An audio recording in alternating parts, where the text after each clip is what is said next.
Welcome back, everyone. We have an exciting episode to get into today. Today, we're going to be looking at the passive income portfolio. And we're going to be going through every single holding in this portfolio, and we'll be looking specifically at the catalyst for each company I own of what I think will drive their growth and their profits and their performance over the S&P 500. So we're going to be looking at my main portfolio today, which is the passive income one.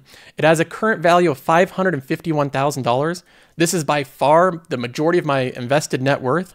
The gains right now are $115,000. This portfolio has performed incredibly well over the past 2 years. And we're going to be, again, looking at each and every holding and going over these slides that I made. I put together a slide for every single holding that has a few bullet points of what I think are the most important takeaways of these holdings. One thing I'll mention as well is I released this little one-pager write-up that I do every single month as part of the Patreon membership. So if you're interested in seeing this, that's something that I just hand out as part of the Patreon. But this one-pager monthly update contains a nice overview of my strategy. So I'll go ahead and read that first. I look for exceedingly high-quality companies and purchase them as large concentrated positions. I define the best businesses as ones that have dominant market positions, high barriers to entry, deeply entrenched brand names and distribution, cash-rich balance sheets, scalability and operating leverage, organic revenue growth through volume and pricing, and predictably high returns on research and development and CapEx. These businesses are typically gatekeepers, monopolies, or toll booths. They are typically the largest or second largest in their industry, and the returns are highly predictable and repeatable.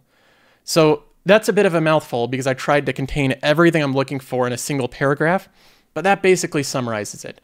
We'll get more to the specifics when we do a look at these companies. But I also give an allocation. So this is my allocation at the very beginning of the month in November. It looked like this. And then we have my portfolio performance time weighted by month. So I'm measuring this against the S&P 500 as well. In 2022, the passive income portfolio went down 16.22%, while the S&P 500's total return was 18.14%. So we beat out the S&P 500 last year on a down year. And then year to date, these numbers right here are not accurate because they're looking a month ago and a lot has changed over the past month. If we look currently, the money weighted returns right now are around 22%. The S&P 500's current returns this year are around 19%. So we're beating out the S&P 500 by maybe 1 or 2%, but we still have a ways to go. I'll calculate the final returns at the end of this year. So I've been happy overall with the performance of the portfolio, but I believe there's room for improvement. So let's go ahead and take a look at why I believe each of these 11 will outperform the market. We'll start off with S&P Global. This is my largest holding in my portfolio. We bought into this one new this year. When it dipped down, I saw an opportunity, so I went heavy into it when I thought it was trading at a good opportunity. It's currently in the green by $10,300. Let's go ahead and take a look at this slide here. First of all, I believe there's going to be not a cyclical, that should say secular, a secular trend toward the importance of data. If you don't know, S&P Global is not just a credit rating agency, but they're also a massive data provider for lots of indice data and market data. So as economies grow and they want more access to financial data, there's going to be companies that become trusted leaders in providing that. S&P Global is well positioned to be that trusted leader, and I believe there's a strong secular trend for that. Now, they also recently had an acquisition. S&P Global bought a company called IHS Markit, which is a big data provider. It had a lot of different segments of their business. And of course, they thought they could buy the business and sell off the less efficient parts of it. So there's cost synergies that have mostly been achieved so far with their acquisition. They've already reduced costs and they've cut off different departments and sold different segments that they don't need. Now the business overall is very high margin, but revenue synergy still has room to improve with this acquisition. So they still have a lot of cross-selling opportunity they can do with their acquisition of IHS Markit. And I don't think that that's fully priced in. The company that they bought, S&P Global, is a great company. If you look at IHS Markit and their financials before the acquisition, they are incredible. It looked like an incredibly high quality company. So they didn't just buy any company, they bought a really good one that does have cross-selling synergy. A portion of S&P Global's revenue is in credit ratings, and overall credit ratings is cyclical and secular at the same time. So if you think about this, there's time periods where interest rates are low, companies issue lots of debt, they take out cheap debt, And then there's a time period where they don't need a lot of debt, especially if interest rates went up. That's the time period we're in right now. But the debt does mature over time. And here comes 2025 through 2027. A ton of debt issued at low interest rates is going to be renewed in 2025 and 2027. That is a credit renewal wall. And S&P Global makes money by rating that debt. All of these companies are going to need their debt rated by either S&P Global or Moody's, in most cases both. And that wall in 2025 and 2027 should be a nice free cash flow generator for the company. Now, long term, debt over time is going to grow. It's just going to grow.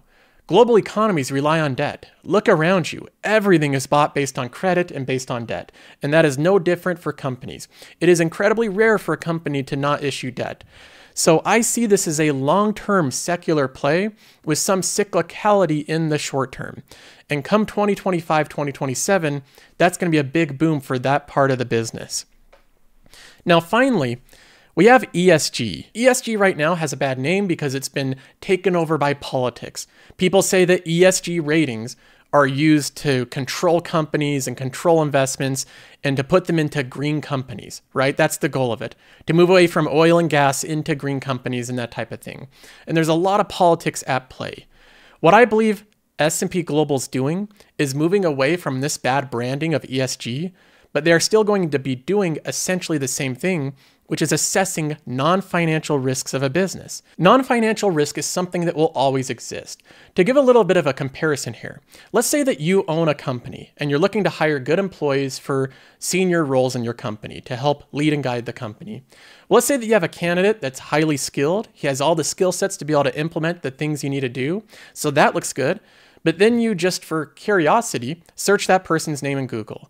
And you see that they have a long history on Facebook, on Twitter, on Instagram of spouting off racist things, demeaning things, getting in fights with other people, causing lots of problems online. Would you still want to hire that person, or would you rather go to another candidate that has behaved better online? Most businesses would rather go to a different candidate because they don't want to risk the reputational risk of associating with someone that behaves that way online. See, that is a non-financial risk. The person could do the job technically, but their behavior makes them a risk to associate with. And that is the very same thing in the corporate world, even to a bigger extent. For example, you might want to invest in a company where the financials look good. They look very promising. It has growing free cash flow per share. It has growing revenue. But then you look at the company itself, and the executives have a history of insider trading, selling at dubious times. You realize that the company is a pyramid scheme, a multi-level marketing scheme that's going through a lot of potential risk with regulation. You have problems with the company having a revolving door of CEOs that come and go every 6 months. None of that is baked into the free cash flow growth or the PE ratio. None of that's baked into the financials. That is an ESG type of risk. So the assessment of non-financial risks is something that's always going to exist, but I think S&P Global is moving away from the branding that has been so tainted of ESG. I think they're moving to different branding, but they're still going to be measuring contextual or non-financial risks of companies. And that is going to be a growing type of measurement over time. So that's my specific thoughts on this one. Now, next up, we have Mastercard. In the financial category, I view this company more as a tech company. I think that's more of an appropriate label, but they work adjacent to finances. And I currently have a position of $66,000. Similar to S&P Global, I saw an opportunity where the company's traded down for a couple of years. It was trading in a dip. The valuation had improved. I bought in heavily. We're currently $7,300 in the green. Let's go ahead and take a look at Mastercard here. Now, first of all, Mastercard is basically, it's a license or a royalty on all future payments by credit. That is an incredible position to be in. It almost seems too good to be true. And over the past decade, it's really worked out that way. Now, Mastercard also has a winning hand in international markets. If you look at the market share of Visa Mastercard internationally, you'll notice that every single year, Mastercard's taking greater and greater market share from Visa and anyone else. They have executed tremendously well in international markets, and I think that's important. A large percentage of revenue is value-add services. That's something unique from Visa. Mastercard has focused more on all these different services that most people don't think of. Lots of these services of identification and fraud detection, they're incredibly vital to businesses, and Mastercard has around 20% of their overall revenue being made up by value-add services. And that is another SaaS-like subscription for this company. Now, they also have more room for margin expansion than Visa. So if you open up Qualtrim and you look at the ratios, Mastercard has a lower profit margin, lower operating margin, lower gross margin, but they are improving that over time incrementally. And this is similar, in my opinion, of Lowe's to Home Depot over the past decade. Home Depot has always had better margins, but Lowe's has closed that gap over time, and therefore the stock has actually outperformed Home Depot's over the past 10 years. So I think there's an argument to be made that Mastercard is likely to outperform Visa over the next 10 years if they can close the gap with their margins. Now, in terms of risks of the business, I do not think that the Fed now, that new system that the Fed is making, is unlikely to present meaningful competition. They've addressed this over and over again. Mastercard has noted how difficult it is for any type of new payment system to take hold. And the government can create something, but getting mass user adoption is an entirely different problem. So I don't see this as a meaningful competitor right now. And I think if it ever does become one, that'll be a very slow, gradual threat. It won't be something that happens overnight. So we'll have time as Mastercard investors to react to that type of development. Next up, I do not believe that crypto is a credible threat. Crypto is in my opinion, it's a solution to a problem that does not exist. There are other ways to send money, to spend money, to transfer money, to deal with money that are superior in almost every way. Crypto in some cases has speed, but the fact that it's so commonly associated with fraud and crime, the fact that it has so many different problems with it, I think that Mastercard offers a much more robust, trusted solution that people want to use. Finally, Mastercard having a ubiquitous and trusted way to pay internationally is attractive to growing economies.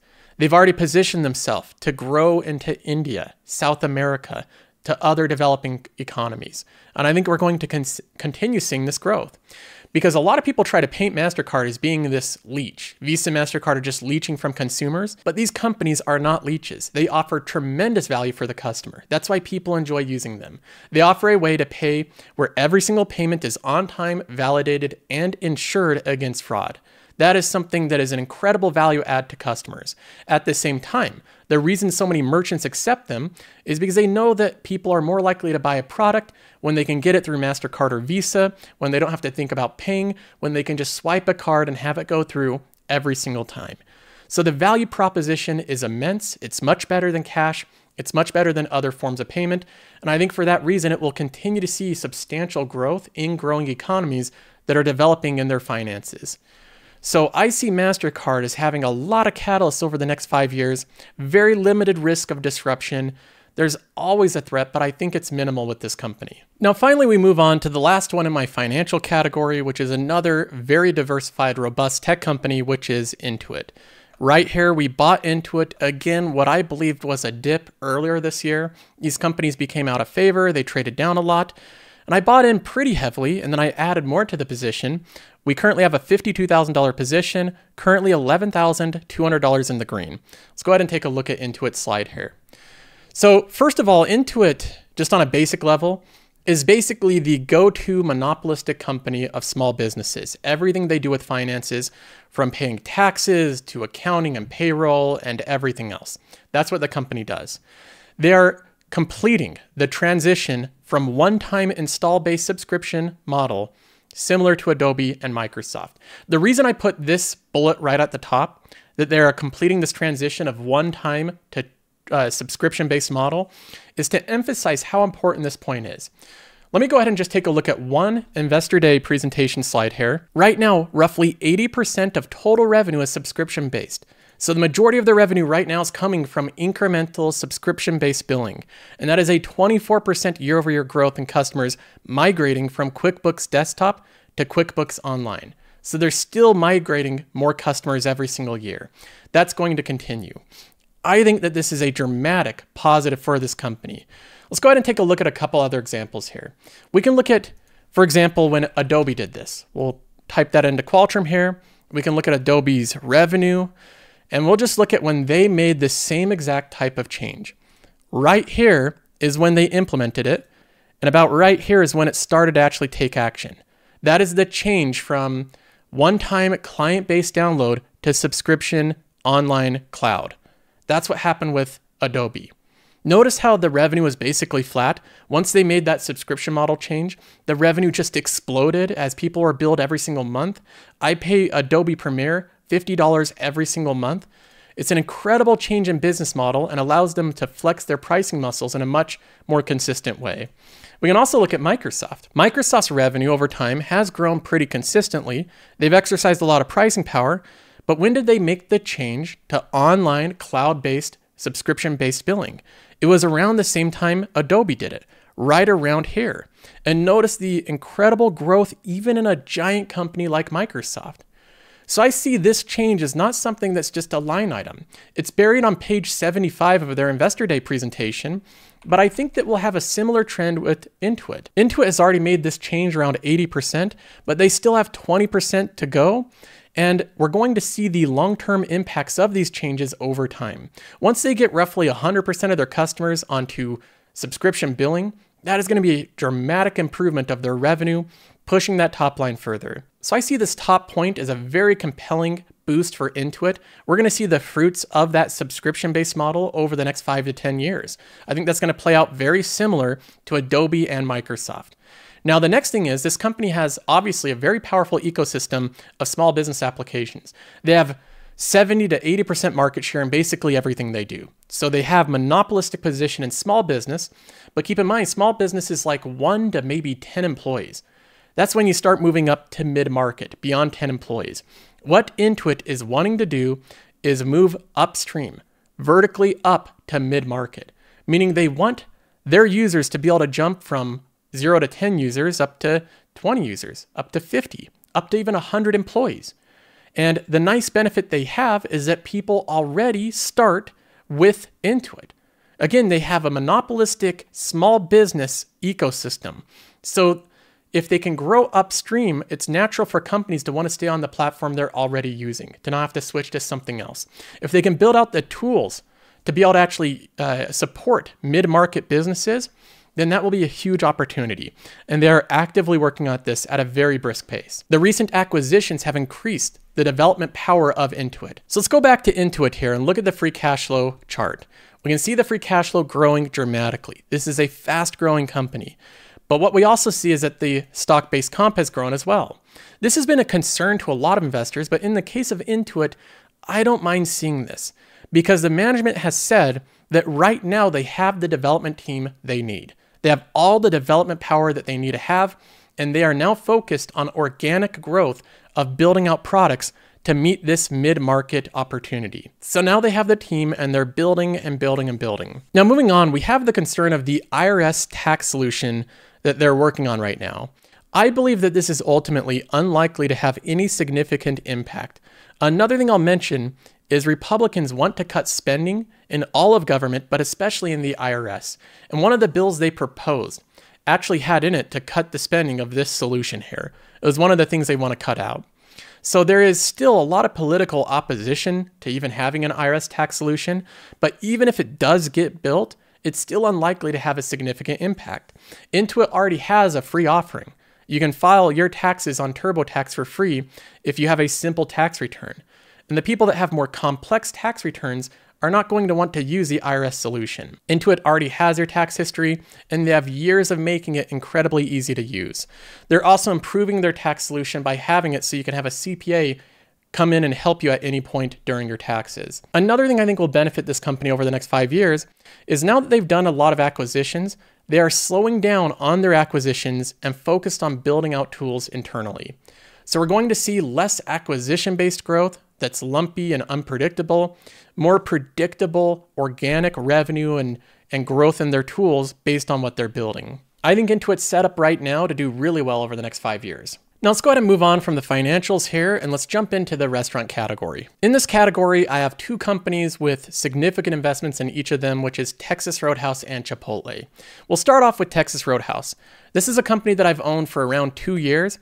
I saw an opportunity when it traded down to around $70, $80, $85. That's where I bought into it. I thought it was at a pretty significant discount. And so far it's had market-beating returns. I'm up $12,100 with a total position of $48,000 now. So let's go ahead and take a look at the slides here. The first one is affordable steaks will never go out of style. Consumer food habits unlikely to change. I've said this before, but I think there are certain things that stay the same over time. There's certain things that change over time. One of the things that I think will never change is people craving affordable steaks. Being able to go to a restaurant, get a well-cooked steak, get good service at the same time, and be able to afford it on a normal household income. That's something that I think will be a constant. Now, there's certain things that do change, specific food fads and products that go in and out over time, but steaks is a fundamental food item that I just do not think is gonna change. I can't see a world 10 years from now, 20 years from now, where people do not want to eat steak. It just seems out of the realm of possibility for me. Maybe I'll get proven wrong, but that one I think is a constant. Now, there's another threat to the overall food industry, but especially unhealthy foods like steaks, which is Ozempic and GLP-1 appetite suppressive drugs. I'll just mention a few thoughts on these appetite suppressants. First of all, they are incredibly expensive. And I'm talking, these drugs cost thousands of dollars per month if you want to use them. So very expensive. Another thing that they require is dedicated, consistent usage. You have to always be on them all the time. Those are two things that I think are both very limited to broad appeal. Very expensive, require very dedicated usage. The next thing is that they have side effects. In some cases, these side effects are very severe. Now, I'm not even going to go into the potentially really problematic side effects, but even on a minor basis, a lot of people report nausea, constant nausea all the time. And that's something that's going to really turn off people if they have side effects, which they most likely will. Most drugs do have side effects, and we haven't really seen all of these drugs or the long-term side effects they have. So we have 3 different limiting factors. These drugs are expensive, they require constant dedicated usage, they have side effects. As soon as you're off of these drugs, you will revert back to your normal appetite, your normal habits. And there's been many people that have gone on these drugs, they've lost a bunch of weight, their appetite goes away, they decide to give it up, and then they immediately gain more weight than they had before. So it's not always the perfect solution. I think that Ozempic and GLP-1 drugs are unlikely to impact steaks and wanting to eat out at a restaurant in a significant way in the future.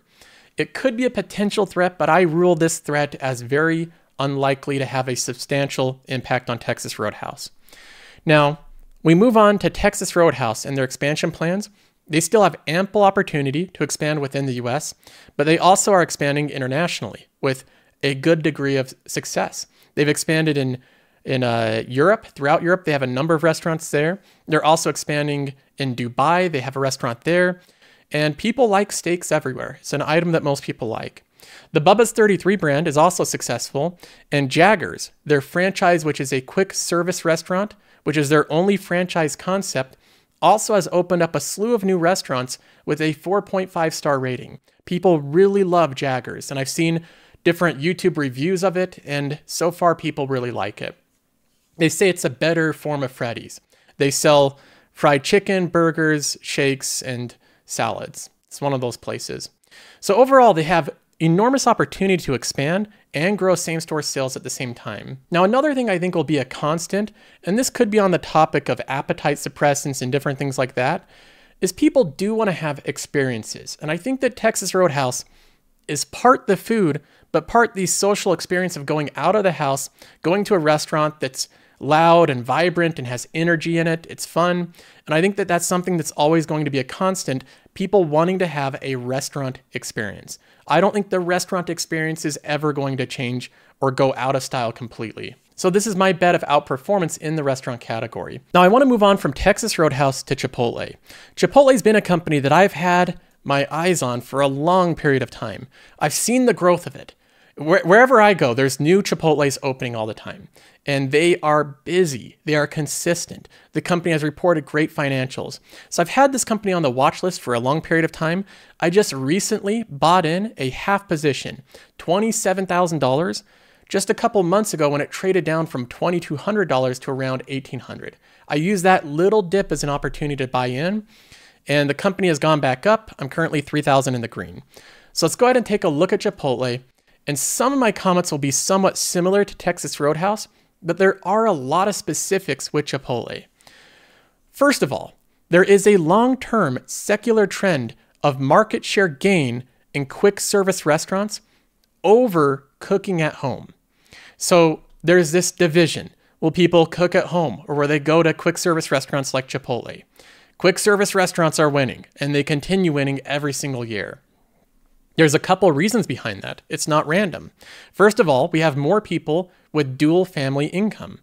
That is a higher amount of income, less time to cook, and you have more discretionary money to spend. So when you have that combination of more income, more people working in the household, and less time to cook, that is the perfect opportunity for companies like Chipotle to take advantage of. And they have. Now add on to that we know that our generation is having fewer children than prior generations. It was normal for people to have 4 children, 5, even up to 6. Now people are having like 1 or 2 maybe. The cost effectiveness of at-home cooking is reduced when you have less children. You have less mouths to feed when you cook a big meal. So it even makes it more cost effective to go to places like Chipotle than it does to cook at home. Then we have a strong preference for convenience above all else. I've been saying this for a long period of time. This guides different investments like Netflix. So many companies that we use every single day are based on convenience. Chipotle has made itself incredibly convenient. You don't have to go out and buy and cook rice and buy beans and put together a whole meal. You have it put together right in front of you in 3 minutes. So it's convenient. You have consistent new openings every single quarter, hundreds per year. Each of these, in fact, around 80% now are opening with Chipotle lanes. These are their version of drive-thrus, but they are superior to a drive-thru because you don't have to wait for your meal. The next thing I'll mention is, like I said, there's certain things that are just constants in this world. One of them is that people are going to like steaks in the future. That's a constant. Another one is that Mexican food is a winner. Who does not like Mexican food? Seriously, have you ever met anyone that doesn't like Mexican food? I don't think I've ever met a human being that doesn't like it. Everyone loves rice and beans and seasoned chicken and sauces that go on top of it and salsa. It is amazing. It's one of the best foods in the world. It's consistently loved across every demographic and people. So Mexican food is a clear winner in that category. And I think people will love it any parts of planet Earth. We also have an advantage that Chipotle has over companies like Texas Roadhouse and over a lot of other food options, which is you can't only just be delicious, but people are becoming more health conscious, especially amongst different demographics. A lot of younger people are more considerate about their health when they're seeing all these statistics of heart disease and cancer. And so they're looking for healthier foods. Chipotle offers an option where their food is both tasty and freshly made, clean ingredients, only 52 ingredients total for the entire company. And overall, it's healthier food than most of their competition. If you're choosing between Burger King or Chipotle and you're going for health, you're going to choose Chipotle. So clean ingredients leads to a different type of demographic as well. Chipotle is a winner in the higher income category. People that make over $70,000 a year love Chipotle, which means that they are less susceptible to downturns. The other thing I'd look for with this company, more specifically to last quarter, is they are set up for very easy comps this next quarter and next year. They just recently did a price hike. They're projecting same-store sales growth in the high single digits. That's an improvement year over year. That was way above what the street analysis was. So Chipotle is outperforming Wall Street, and that's why the stock went right back up after this dip. And I think you're going to continue to see that. They have pricing power, they have brand recognition, they have a strong digital app, they have food that everyone everywhere loves, they have an incredible consistent pipeline of growth ahead, and their new stores have been performing. So I think this is a clear-cut winner in the future. It looks a little high on the valuation right now, but I think it's going to be one of those stories where you always look back and it just looked expensive here and expensive there, but for some reason it just kept growing and outperforming. Next up, we have Costco, which has grown into a $50,000 position. I'm currently in the green by $13,900. So this has been a great outperformer. Almost every buy I've ever done of Costco has outperformed the S&P 500. Let's go ahead and take a look at why I think this company will continue to be a big winner over the market over the next 10 years.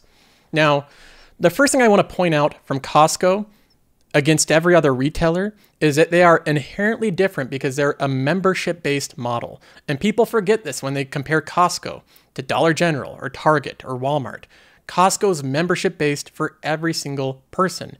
To get into the warehouse, you need to be a paying member, which membership can be substituted for subscription. They are a subscription-based company. Now, the membership-based model means that they can make a lot of their actual net income and a lot of their earnings power from the membership, not from selling their items. So historically, around 50% of their actual net income has come from the margin between selling items at a profit and around 50% between their membership. And what that does is it helps smooth out the earnings of consumer habits. So if we ever go into a situation where people are they're no longer spending, they're not buying electronics, we have a little bit of a slowdown, sure, they may not spend as much, and maybe the portion of the earnings that comes from selling stuff goes down, but they routinely maintain their membership.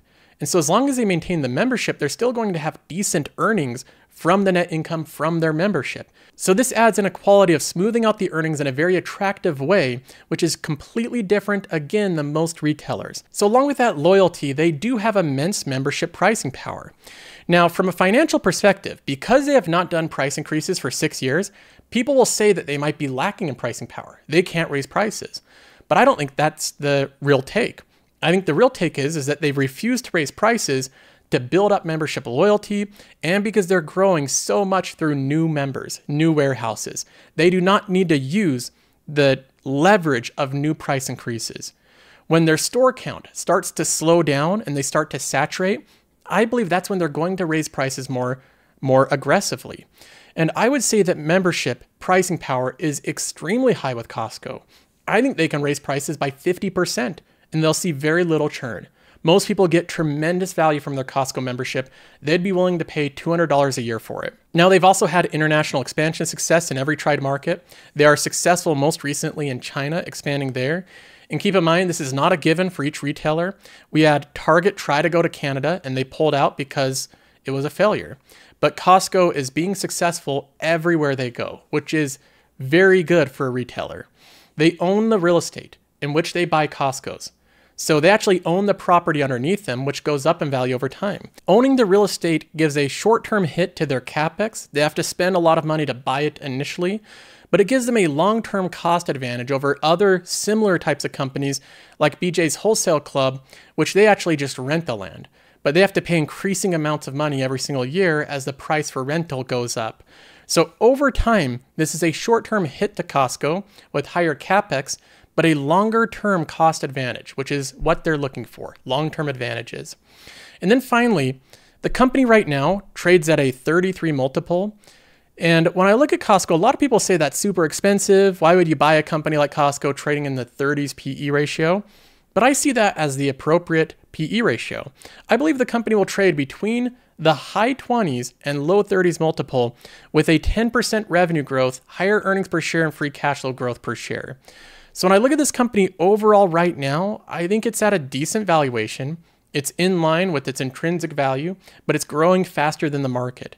I predict continued 10% revenue growth and even faster free cash flow per share growth because I believe we're going to see profit margins go up over time, and I think they're going to raise prices within the next 3 years. That would be my prediction. So we'll see some membership pricing power as well. Now, of course, we can't forget about VICI. This is my only real estate play, my only REIT that I own. We have $51,000 worth of VICI, currently $3,800 in the green. Let's go ahead and take a look at this one and why I think this company right now is undervalued and going to outperform. First of all, Las Vegas, which VICI owns, basically a monopoly of the Las Vegas Strip. They own almost every key property aside from the Bellagio. But Las Vegas is rapidly becoming more diversified. The value of the land should improve as demand improves. Vegas isn't just diversifying their revenue streams, they're rapidly diversifying it. Think about how far they've came. Vegas at one point was basically just a gambling destination. That's what you did there. They would have some shows in the hotels, but it was mostly gambling. Then it went from gambling to shows in the hotels, to conventions, to world-class restaurants, many of them right on the same block, which is pretty unique. They're not distributed all throughout Las Vegas, they're right on the Strip. You have, on top of world-class restaurants and tons of convention center, you have U2 performing in the Sphere, so we have pop stars and rock stars there. Now you have major sporting events. They're getting more and more sporting teams, from NFL to NHL to now they have Formula One and so on and so forth. They have the Oakland A's and so many sporting teams coming to it. All of that diversification makes it so that the revenue stream of the city is more reliable. A more reliable revenue stream means higher demand for those properties. They are more valuable. The owner of the properties is VICI. So as a result, VICI's properties should appreciate over time. That's what I'm betting on with VICI. I think I own undervalued real estate. Now, even within Vegas, they also have a large pipeline of organic revenue growth that's right on the Vegas Strip. They have lots of different things they can do there that they have call options on, basically. Now, VICI overall is also a long duration contractual income with built-in rent raises. Their average lease duration is like 40 years.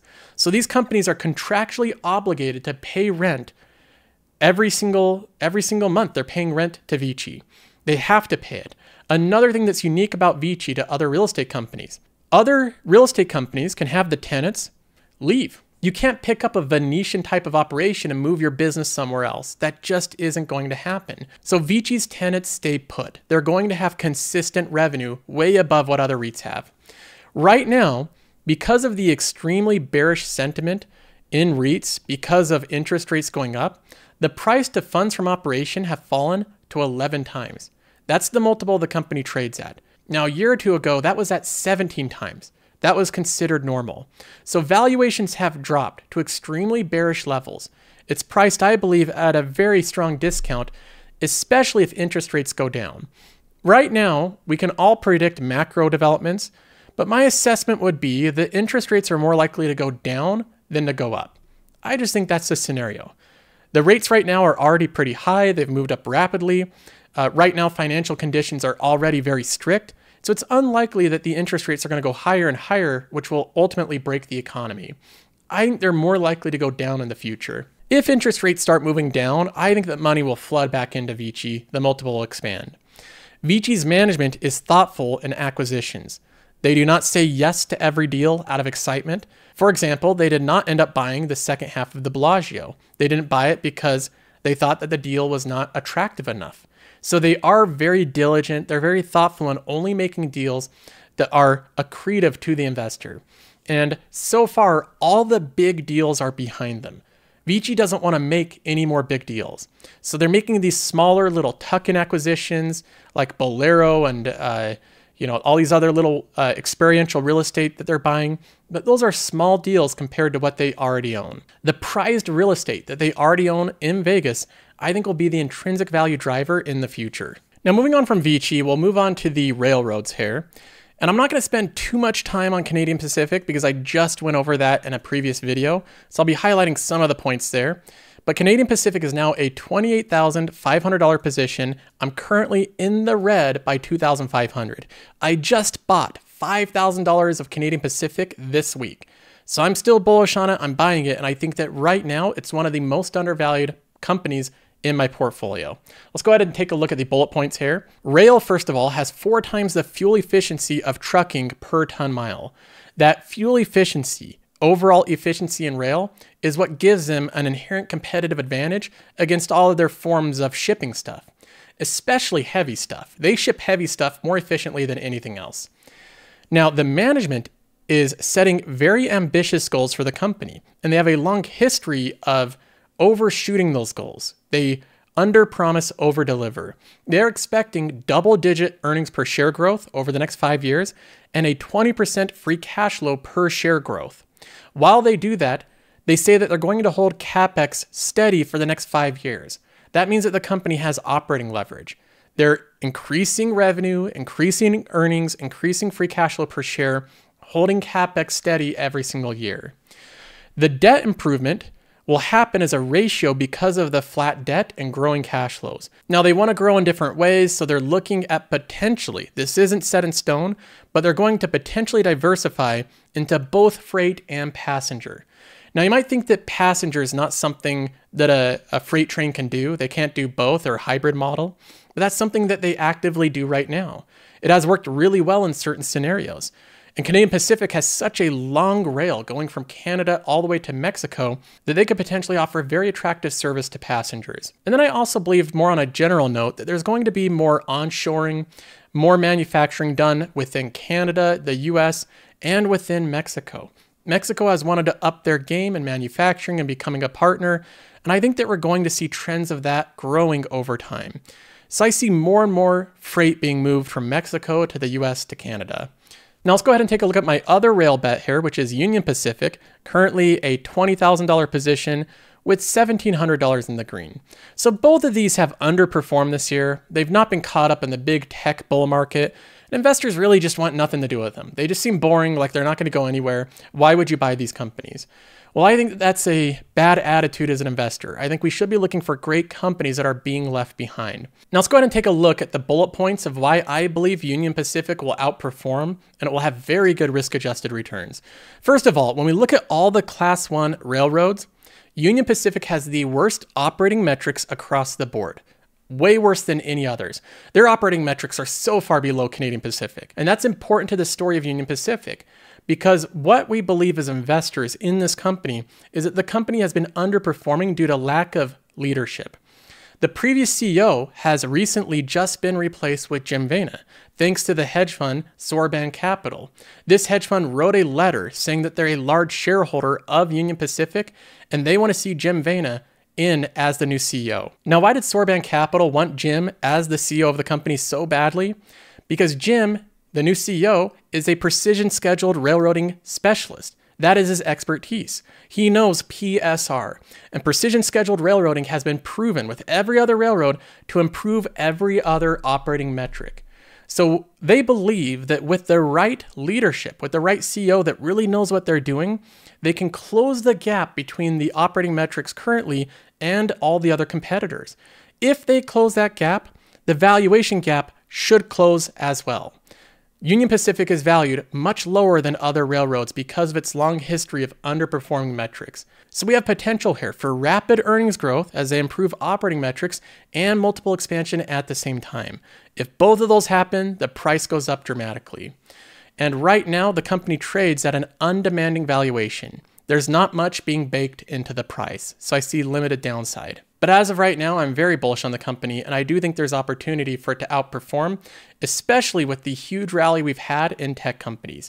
If things swing the other way, these railroad companies should do well. Next, we're going to be looking at the two big tech companies that I have in my portfolio. I've held each of these companies for over 5 years now, both Microsoft and Apple. Let's go ahead and take a look at Apple first.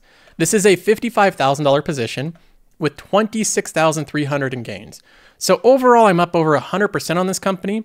But if you look at my very early buys of Apple, I'm up over 4 times on those initial buys. Apple has been an incredible outperformer, and I think it's going to continue. I know what you have to think in investing is because big tech has done so well, it can't do well in the future. It's already too big. But that's been proven wrong time and time again. The world is a very, very large place. Now, if I look at Apple, the company has 2+ billion devices that are their install base. So 2+ billion active devices out in the world. They also have, with those devices, a robust ecosystem of products and services that tie them all together. And that creates immense pricing power. Because of their ecosystem, because of their massive install base, they have everybody on their platform, and then they can pull levers to be able to price things how they want, develop new products. They can take different companies and the products they're making and just build them in-house and add them as services. They have so many opportunities to sell different products within this ecosystem. So with Apple, when I look at this company and I judge whether or not it's going to do well, it always has to do with the mode of the company, which is the ecosystem. As long as they have a robust ecosystem tying together all of their devices and they still make high quality devices, Apple's going to have great performance. Now moving on, we also have continued growth in market share. The new Piper Sandler teen survey says that 88% of teens will choose an iPhone. Most of them want one. Not a lot of younger people want to use Android when they can use an iPhone. That's just how it's showed up in the results. Now, we also have the other thing going on right now that presents a threat to Apple, which is they profit heavily from their relationship with Google. They sell default search space and they sell space within the Safari browser. If the Google search deal is blocked, a lot of people have said that that's really bad for Apple. But Apple has alternatives to move to. First of all, Apple will use Bing. Microsoft has been willing to pay a fortune to put Bing in the default position on Safari. If Apple did that, they would even brand it however they want. So they could remove the Bing branding and make it Apple branding if they want. Bing wants the search queries so that they can rapidly improve their product. But even for Apple, even if they couldn't use Bing as the go-to or the second choice, they could build out their own product within Apple, their own search engine. They have been known to build out their own products before. And we've seen how even a product like Bing that has 2% market share is still highly profitable, pulling in $8 billion a year. So Apple does have the opportunity to build out their own thing or have someone else pay a lot of money to be second place in that slot. But either way, I think that that won't hit Apple too dramatically over the next 10 years. Now, the next thing that Apple has been routinely doing and they're going to do in the future is they're vertically integrating all the parts of their company, being less reliant on different companies. For example, the next thing they're vertically integrating is the Qualcomm modem. They're going to have that in future laptops. This makes it so they don't have to pay Qualcomm the licenses, similar to how they moved away from Intel. There's no longer an Intel chip inside. They save like $100 per chip by not having to pay that license. This makes it so they have more cost advantage when they can vertically integrate, which I believe they will. Next up, we talk about the valuation of Apple. Many people think it's incredibly expensive. I don't believe so. I view the company like a more consumer defensive style of company. It has a high 20s PE ratio, which I think is more than deserved. And if we look at it from a stock-based comp adjusted free cash flow yield, it's actually trading at 3%. Which is much closer to Google than when you look at it from an earnings basis. So on a cash flow basis, I don't think that Apple's overvalued at this point. I think it's at a fair valuation. It's not super cheap, but I do believe the company has a very straightforward return policy with their buybacks, and they'll continue to grow earnings that way. So I see this as a very defensive, robust company, incredibly good balance sheet that I think will have outsized growth for the next 5 years. A lot of people are dissuaded by their flat or declining revenue, but the company will continue to do buybacks, and within that revenue base they already have, they will grow their ecosystem of services, which are higher margins. So I still see growth with Apple. Now finally, we get to the last, but definitely not least, we have Microsoft here. I have a $60,000 position in Microsoft. It's now a $17,500 gain. I bought into Microsoft heavily when it was trading around $220 per share. I made videos on it, and now the company has gone all the way up to around $370 per share. But I continue to hold the company for these reasons. First of all, Azure, which is Microsoft's cloud, will be the second largest cloud winner next to AWS. That is my prediction. AWS is going to be the leader. Azure will be in a strong second position, and that's going to be highly, highly profitable for them. It's going to secure a long-term future being in that second place position. Now, on the topic of OpenAI and Sam Altman, there's been a lot of drama over the past week. I think this is going to come and go. And Microsoft is still in a very strong advantage with AI. They have that stake in OpenAI and the current technology. They're likely going to continue working with OpenAI and with Sam Altman. Sam Altman likes the situation here. He wants to return back to OpenAI, but he'd also be happy to work directly with Satya Nadella. So I think they already have that relationship, and I think it's going to stay in the bucket of Microsoft either way. I continue to believe Microsoft is going to be one of the big winners of AI and one of the big winners of cloud. So they're winning in two important categories. On top of that, they still have their distribution. They have a monopoly on Office 365.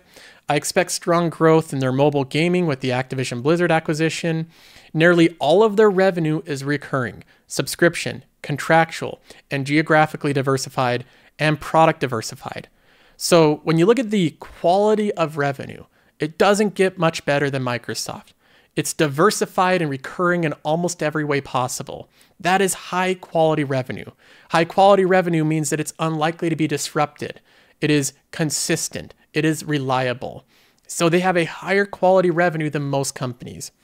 Now, they also, like Apple, have a clear return of capital policy by issuing out more and more buybacks and paying dividends. I like companies that just continually buy back shares and pay dividends. Microsoft trades around the high 20s to low 30s PE ratio. I think that's an appropriate valuation for the company. I expect it to grow higher than double digits for the next 5 years and to have market-beating returns. So there's a little update on every company I own and why I believe they'll outperform the market. Now, if you enjoyed this research in this video, make sure to thumbs up the video. You can also subscribe to the channel. And if you want to see more additional content, you can check out the Patreon. There's a free trial. Other than that, see you in the next one.